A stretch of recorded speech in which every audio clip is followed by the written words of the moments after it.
सामने से जो महिला आ रही है वे इतनी खूबसूरत है कि याद रखने लायक है। इस महिला के साथ जो पुरुष है वह मेरी ही उम्र का होगा। उस सड़क के किनारे किनारे इतने अच्छे अच्छे फूलों के पेड़ पौधे हैं कि मैं उनके नाम भी नहीं जानता हूँ। सामने से आ रही महिला फूलों के पेड़ के पास खड़ी हो गई है और उसे फूल चाहिए। साथ ही पुरुष उसे समझा रहा है कि नीचे पड़ा फूल ले लो। वह ताजा और तुरंत का तोड़ा हुआ फूल चाहती है, बासी और कुचला हुआ नहीं। पुरुष उसे तर्कों से ढांप देता है और महिला महसूस कर नीचे पड़ा फूल ले लेती है। मुझे हंसी आ रही है, वह भी इतनी जोर से कि मुझे अपना चेहरा दूसरी तरफ घुमाना पड़ेगा। पहले हंस लूं। आप ही बताइए, अगर कहीं मेरी भी कोई प्रेमिका होती, जबकि मेरी एक 7 साल की बेटियां भी है और वह ऐसी ही कोई जिद करती, तो मैं खूब ऊंचे पेड़ की सबसे ऊंची टहनी से लगा फूल तोड़ कर ला देता। वह भी एक नहीं तो 2 और 2 भी। क्यों?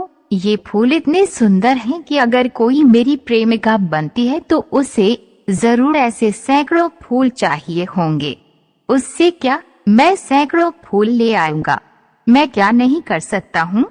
फल तोड़ना, या शायद मैं अभी फूल तोड़ने की बात कर रहा था, तो फिर भी एक आसान सा दिखता काम है। कल ही की बात है, चंदू भाई ने बताया कि लखनऊ में आसानी से काम बट रहा था। काम जरा कठिन था। दरअसल कल शताब्दी एक्सप्रेस का लखनऊ से दिल्ली पहुंचना निहायत जरूरी था। उस गाड़ी में राज्य के सर्वे सर्वा अपनी प्रेमिका के साथ बैठे थे। सर्वे सर्वा लगभग बूढ़े थे, प्रेमिका लगभग जवान थी और प्रेमिका की नाक के दाहिनी कोर पर एक फुंसी उगाई थी जिसके इलाज के लिए ये लोग दिल्ली जा रहे थे। पर हुआ यह कि शताब्दी के प्लेटफॉर्म छोड़ने के पहले ही उसके इंजन की हेडलाइट फूट गई। तो राही की प्रेमिका ने उसमें साजिश भांप ली, कहा कि इसी गाड़ी और इसी इंजन से जाएंगे, और मुंह फुला कर बैठ गई। शताब्दी एक्सप्रेस की फूटी हेडलाइट तथा प्रेमिका की जिद को देखते हुए सरकार ने आनन फानन में एक भर्ती खोल दी। उसमें उम्र की कोई सीमा नहीं थी, बस आप दौड़ने वाले हों। काम बस इतना ही था कि माथे पर गैस बत्ती लेकर शताब्दी एक्सप्रेस के आगे आगे दौड़ना था। सभी दौड़ने वालों को 10,000 प्रति मिनट मिलता। 10,000 प्रति मिनट। हजारों लोगों की भीड़ लग गई थी। अपने कंपार्टमेंट से देखते हुए सर्वे सर्वा की प्रेमिका नाक की फुंसी के दर्द के बावजूद उछल पड़ी थी। प्रेमिका ने जवान लोगों को दौड़ते हुए देखना कितना अच्छा लगेगा कहा था और सर्वे सर्वा की तरफ हिकारत से देखकर मुंह फेर लिया था। मैं भी अगर लखनऊ रहा होता और अगर 2 मिनट भी दौड़ लेता तो 20,000 रुपए। बाप रे, 20,000 रुपए। 5-6 साल का खर्च तो निकल ही आता। और अगर एक हाथ या पांव के कट जाने की कीमत पर अगला आधा मिनट भी दौड़ लेता तो 5,000 ऊपर से आगे मांगो।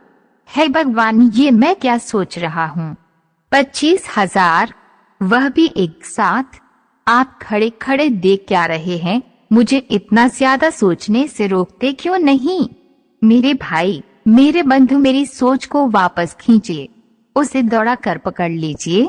मैं आपका आभारी रहूंगा, हमेशा हमेशा के लिए। तो देखा मैं क्या क्या कर सकता हूँ। फूल तोड़ सकता हूँ, जबकि मेरी पत्नी है और 7 साल की बेटी भी। रेलगाड़ी के आगे दौड़ सकता हूँ, बस एक मौका तो मिले। हालांकि पुलिस वालों की हालत देखकर ये कहते हुए डर लगता है, पर अगर मुझे पुलिस की नौकरी में लगा दें तो मैं दंगों पर, अपराधियों पर काबू पा लूंगा। समाज सुधार की बाबत यही कहूंगा कि मुझे समाज कल्याण अधिकारी बनाकर देख लीजिए।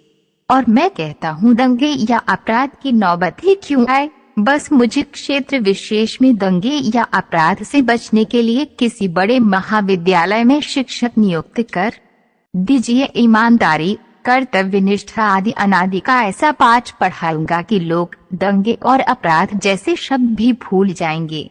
कोई मौका तो मिले। फिलहाल मैं अपने गांव से सटीक कस्बे के एक निजी विद्यालय मानशादे शिक्षा निकेतन में शिक्षक हूँ और 275 + 5 रुपए प्रति माह की तनख्वाह भी है। इस विद्यालय में मैं वही सब पढ़ाना चाहता हूँ जिससे कि अपराध और दंगे न हो। यहाँ मेरे पढ़ाने का एक फायदा ये भी है कि वहीं मेरी बेटी शालू पढ़ती है और उसकी फीस नहीं देनी पड़ती है। मेरी बेटी शालू अभी 7 साल की है और कक्षा 4 में पढ़ती है। जब वह बात करती है तो मन खुश हो जाता है। उसकी बातों से सारा बोझ, सारी थकान उतर जाती है।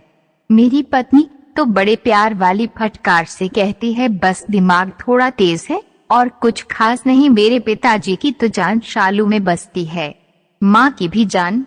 पिताजी के पैरों में 24 घंटे रहने वाला भयानक दर्द नहीं होता तो पिताजी हो सकता है शालू के साथ विद्यालय भी आते जाते। बाकी समय शालू माँ और पिताजी के साथ ही रहती है। मैं समझता हूँ शालू उन्हें मेरे छोटे भाई गुलशन का आभास कराती है। मुझे भी उतनी ही सुंदर, उछल कूद में भी वही बचपन वाले गुलशन जैसी और पढ़ाई में भी उतनी ही तेज लगती है।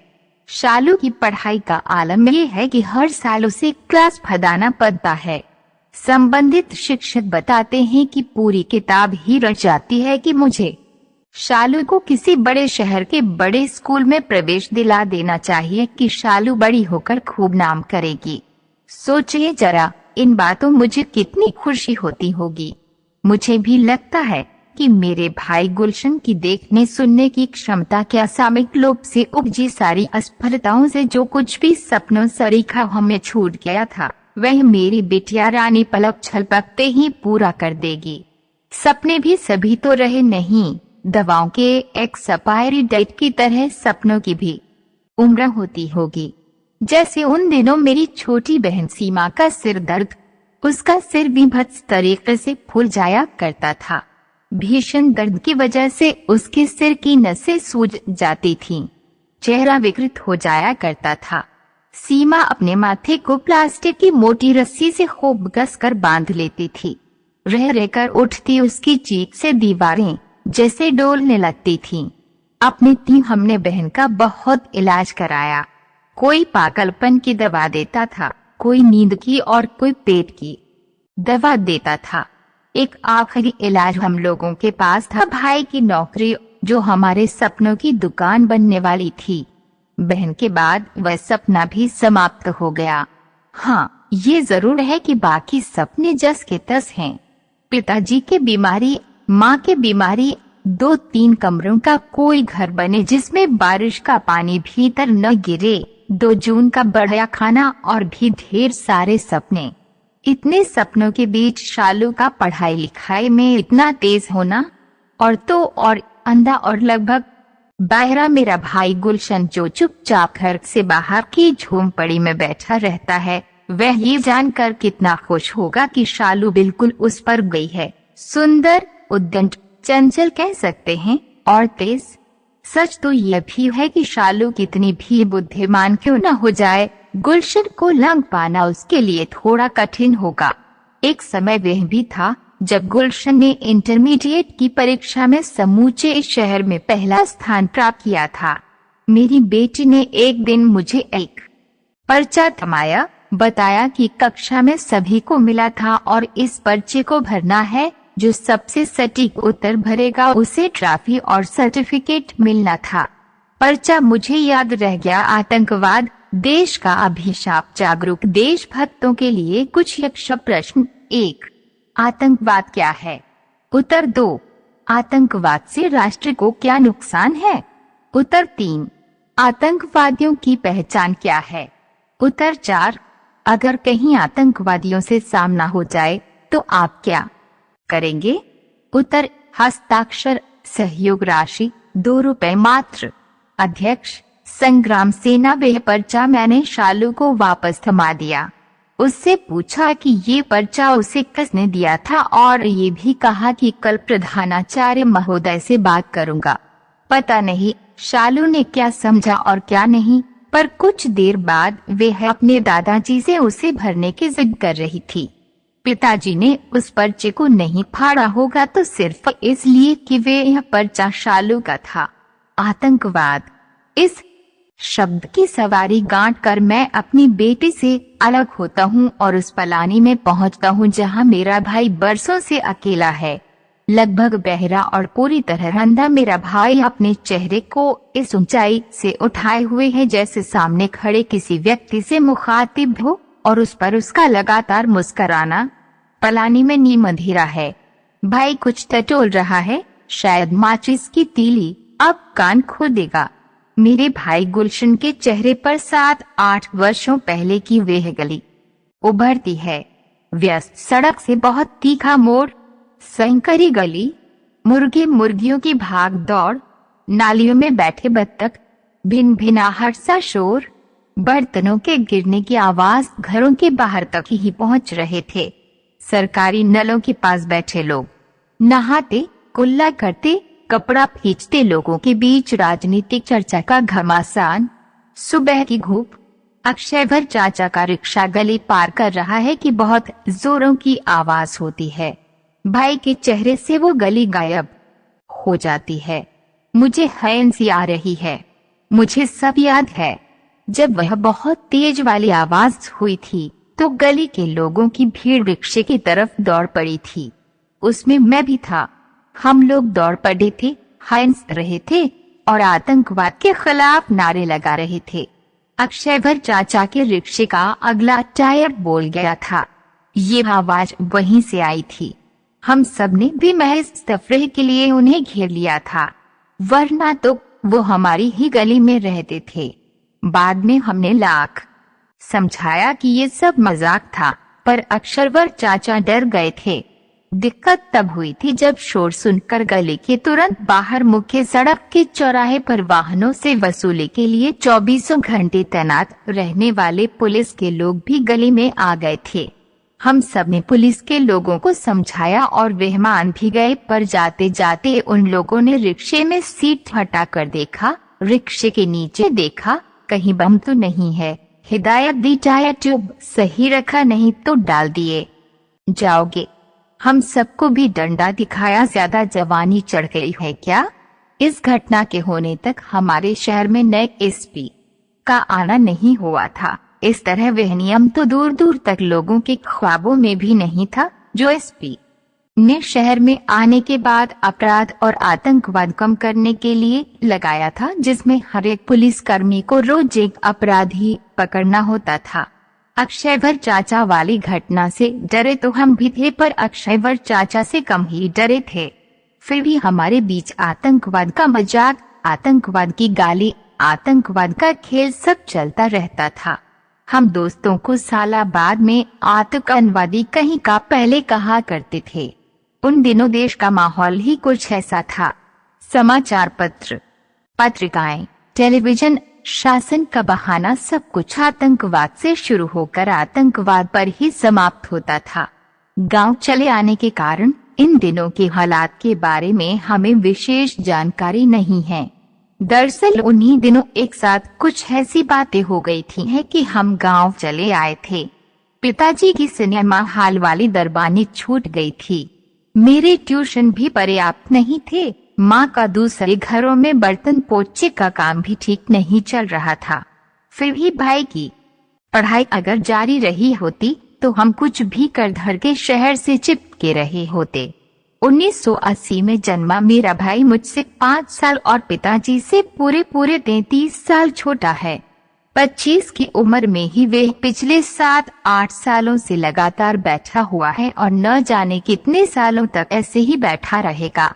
इतनी कम उम्र में भी उसे कुछ सुनाने के लिए उसके कान को अपनी दोनों हथेलियों की गोलाई में समेटकर और हथेलियों की उस गोलाई में मुंह घुसाकर खूब तेज तेज चिल्लाना पड़ेगा, तब जाकर वह कहीं कुछ सुन पाएगा। देख तो खैर वह बिल्कुल भी नहीं पाता है। जिन दिनों गुलशन ऐसी हालत में पहुंचा था, उन दिनों हम सोचते थे कि जो कुछ भी महत्वपूर्ण घट रहा हो उसे गुलशन को बताया जाना चाहिए।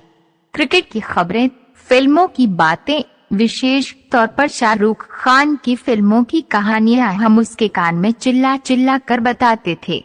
पर धीरे धीरे हमारा उसकी इतनी सघनता से देखभाल करना कम होता गया। हमारे पास न तो इतनी ऊर्जा है और न ही उसकी कोई जरूरत कि गुलशन के कान में चिल्ला कर सब कुछ बताएं। ये काम अब मन बहलाव के लिए गांव के बच्चे करते हैं या फिर कोई खुशखबरी सुनानी हो तो शालू ये काम करती है।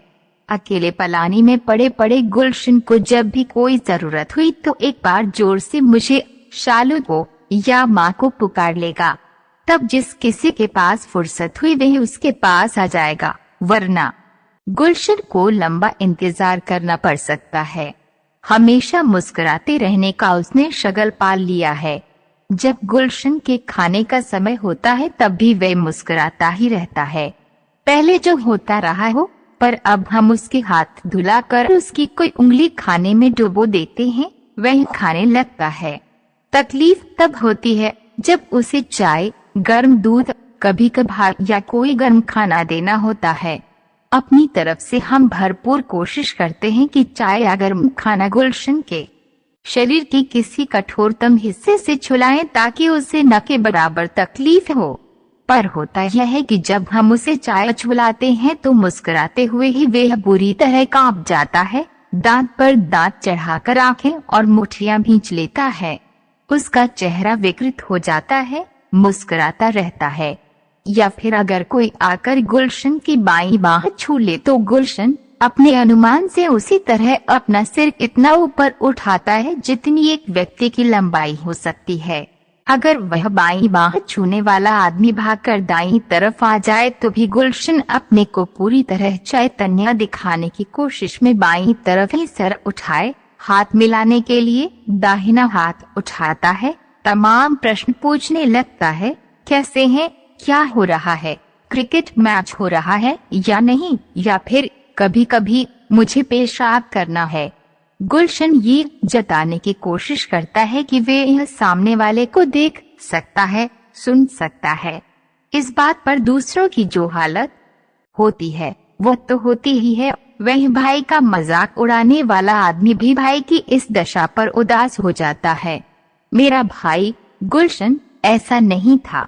उन दिनों हम बनारस में रहा करते थे जब मेरे भाई गुलशन को इंटरमीडिएट की परीक्षा में समूचे शहर में पहला स्थान प्राप्त हुआ था। फिर तो हमारे ख्वाबों के पंख लग गए। लंबा चौड़ा मेरा भाई इतना सुंदर था कि रामाशीष चाचा की उस बात से सभी लोग पूरी तरह सहमत थे। रामाशीष चाचा का कहना था कि ऐसे खूबसूरत नौजवान को सिर्फ सपनों में दिखना चाहिए। सपने ऐसे कि ये लड़का घोड़े पर चढ़ा हो, उस सपने में एक तरफ समुद्र और दूसरी तरफ पहाड़ होने चाहिए, घोड़े पर भागता हुआ ये लड़का आपसे ही मिलने आ रहा हो। गुलशन चेहरे मोहरे में पूरी तरह मां पर गया था, इसीलिए हमें शुरू से पता था कि वह बेहद भाग्यशाली होगा। मेरे घर तथा पड़ोस में इस नियम को बेहद उत्साह से देखा जाता है, जिसमें अगर बेटे का चेहरा माँ से और बेटी का चेहरा पिता से मिले तो ऐसे बेटे बेटियां भाग्यशाली होते हैं। इस लिहाज से बहन को भी भाग्यशाली होना था। मैं जरूर भाग्यशाली नहीं था और 26-27 की उम्र में 200 की 5 और 300 का 1 कुल 6 ट्यूशन पढ़ा रहा था। इंटरमीडिएट में इतने बड़े के बाद हमारी, मेरी और पिताजी की दिली तमन्ना थी कि गुलशन देश के सबसे अच्छे इंजीनियरिंग कॉलेज से इंजीनियरिंग की पढ़ाई करे। फिर वे चाहे तो कलेक्चरी कर ले या फिर वे सलीके से दलाली वाला काम। मैं उस काम की विशेष संज्ञा भूल रहा हूँ, वही जिसमें खूब मोटी तनख्वाह होती है। मुनीमी जैसा काम है वो भाई, जिसमें रातों दिन लोगों को ज्यादा लूटने की योजनाएं बनाई जाती हैं। भाई को लेकर जो हमारी सबसे क्रूर ख्वाहिश थी वह अमीर बन जाने की थी। गुलशन की नौकरी को लेकर हम 10 रुपए तक ही सोच पाते थे। 10,000 रुपए के पार की तनख्वाह तक जैसे ही हमारी बात पहुंचती, मेरी पिताजी, सीमा, माँ, डैश तो मेरे पेट में कैसी तो हुदहुदी मच जाती थी। मैं उत्तेजित हो जाता, मेरे हाथ पैर कांपने लगते थे। हम सभी की हालत कमोबेश ऐसी ही होती। सबसे होशियार क्षणों में भी जब हम सब 10,000 और उससे ज्यादा रुपयों के बारे में सोचते तो यही सोचते कि हम लोग इतने रुपए का आखिर करेंगे क्या। ऐसी बातों के दरमियान भाई के सामने आते ही हम सभी बातचीत समेट लेते थे। हमें से कोई गुलशन की तरफ मुस्कुराते हुए देखता। पिताजी और माँ की मुस्कान हम भाई बहन की मुस्कान से जरा अलग ही होती थी, नर्म। एक साथ हम सभी गुलशन को ये एहसास दिलाना चाहते थे कि देखो तुम हमारे लिए क्या हो। हमारी क्रूर ख्वाहिश के अलावा अन्य ख्वाहिशों में पिताजी के पैरों में अनवरत रहने वाले उस दर्द का इलाज कराना था, जिस दर्द को हम टटाना कहते थे। 15-16 साल पहले हम गांव से आए थे, तभी से पिताजी सरस्वती सिनेमा लक्सा रोड पर है की दरबानी कर रहे थे। पिताजी के पैरों की पिंडलियों का वह दर्द सरस्वती सिनेमा की दरबानी में लगातार खड़े रहने से उपजा था। जितने समय पिताजी घर पर रहते, भाई को पैरों पर चढ़ाए रहते थे। कई बार पूछने पर बताया था कि दर्द हमेशा रहने लगा है। चलने के क्रम में दर्द इतना बढ़ जाता है कि आगे घिसट पाते हैं, लगता है कि पैर अड़ा कर कट जाएंगे। मैं सुनता रहा था। ठीक ऐसा ही बहन दर्द को लेकर भी था, जिसके बारे में शायद अभी तक मैं बता नहीं पाया। तमाम दवाइयों, प्लास्टिक की रस्सी से सिर बांधना, चीख। होता ये था कि हमारी बातचीत अगर हंसी की पराकाष्ठा पर पहुंचती तो अचानक मेरी बहन हंसते हंसते सिर पकड़ लेती थी। उसके ऐसा करते ही हमारा दिल बैठने लगता था। हम जान जाते थे कि अब बहुत पैसा होगा। हम सभी शाश्वत बीमार थे। ऐसा इसलिए क्योंकि हमें लग रहा था कि हमें अपने सुख दुख, तीज त्योहार को तब तक के लिए टाल देना था जब तक गुलशन किसी नौकरी में न आ जाए। पिताजी के 1500 और मेरे 1300 में से घर खर्च हटाकर बाकी बचा पूरा पैसा गुलशन पर निवेश हो रहा था। अब तो हम त्योहारों की तिथियां तक ध्यान में नहीं रख पाते थे और इससे माँ को बहुत परेशानी होती थी। माँ का कोई न कोई व्रत हमेशा छूट जाया करता था। सब कुछ बस सपने पूरे होने वाले हैं जैसा चल रहा था। हमारी भावी में भव्य योजनाओं पर भाई ने यह कहकर पानी फेरने की कोशिश की थी। मुझे याद है कि वह तो बिना इंजीनियरिंग की पढ़ाई किए भी अच्छी नौकरी पालेगा। भाई के इस उद्दंडवाच से मैं सकपका गया था। मुझे लगा कि कहीं मेरे उद्दंड भाई के दिल में कोई मासूम कोना तो नहीं उभर आया था, या कि ये कौन सी खुराफात थी। मुझे लगा था कि कहीं वह अपने खेलते कूदते रहने की योजनाओं को विस्तार तो नहीं दे रहा था, क्योंकि जितना कम समय अब तक वो पढ़ाई पर देता आया था उतने में तो प्रथम श्रेणी भी लाना मुश्किल हो जाता। शहर में प्रथम स्थान पाना तो फिर भी एक बात है। क्रिकेट और फिल्मों के बेतरह शौकीन मेरे भाई को जब पढ़ना होता तो उसी एक कमरे में दीवार की तरफ मुंह करके पढ़ने बैठ जाता।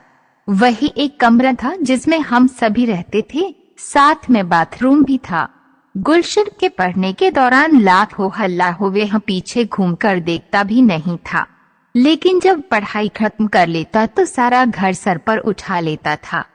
फिल्मों की बातचीत, क्रिकेट, गांव जाने की बातचीत, अपनी योजनाओं के प्रति गुलशन के निषेधात्मक भाव को लेकर चिंतित हम लोगों ने एक दिन गुलशन को हड़काया। पिताजी तो चुप ही थे। मैं बोले जा रहा था। मैं गुलशन को दुनिया जहान की बेमतलब की बातें समझाता रहा था, पर भाई ने यह कहकर मुझे चारों खाने चित कर दिया था कि वह इंजीनियरिंग वगैरह सिर्फ इसलिए नहीं करना चाहता है क्योंकि वह घर की हालत देख रहा है। नौकरी तो कुछ भी पढ़ के पाई जा सकती है, वरना जो आप लोगों की मर्जी, घर की हालत देख रहा हूँ वाली बात मुझे अच्छी नहीं लगी थी। मैंने गुलशन को बताया कि पढ़ाई के लिए बैंक लोन देगा, या फिर खुदा न खास्ते मेरी ही नौकरी लग गई तो। ये जरूर था कि नौकरी के नाम पर अब मुझे उन सपनों के अंश दिखाई देने लगे थे जिसमें मैं रेलगाड़ी के आगे गैस बत्ती लिए दौड़ रहा हूँ। उन दिनों तक मुझे इस सपने में सिर्फ गैस बत्ती दौड़ती हुई दिख रही थी, मैं नहीं। मैं गुलशन को बताना चाहता था कि कुछ भी पढ़कर नौकरी पाना मुश्किल है। मैंने गुलशन से ये भी कहा था कि कहीं ऐसा तो नहीं कि वह आगे की कठिन पढ़ाई के नाम पर डर रहा है। इस बात पर गुलशन निर्वासा होकर मुझे देखा था।